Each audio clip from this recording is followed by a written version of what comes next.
In this lesson, I'm going to be teaching about the Design Center and how to reuse data from another drawing into your current or active drawing. Reusing this data will save you valuable time and ensures consistency across your designs and among other designers. First thing is we're going to open the Design Center. There's several ways to do this. You can type in at the command line down here, ADCENTER, hit enter, and that pops up the Design Center. Let's go ahead and close that. I'm going to show you another option. It's a lot easier. Hitting Control 2 does the same thing, which I find is a lot easier than typing out that long name. You can use the Design Center to view existing content in other drawings and drag it into the current drawing. You can drag an entire drawing file or any of the following named objects within a drawing file. You can drag blocks, dimension styles, layers, layouts, line types, table styles, text styles, or even XREFs. You can also drag drawing files and blocks from the Design Center onto a tool palette, which we'll discuss later. The Design Center interface is split between a tree view and a content pane.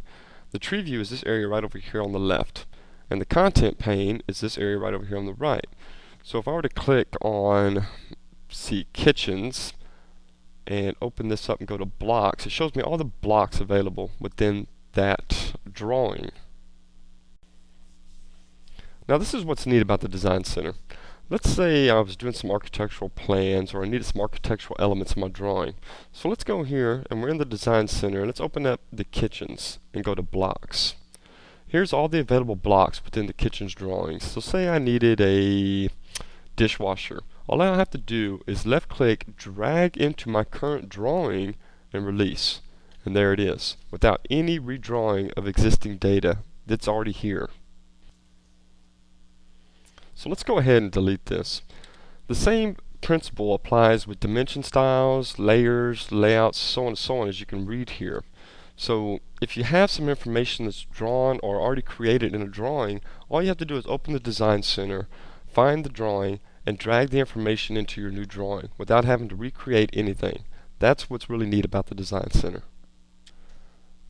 I suggest you become very familiar with the Design Center because if you learn to use it and become familiar with it, it can save you a ton of time in the long run.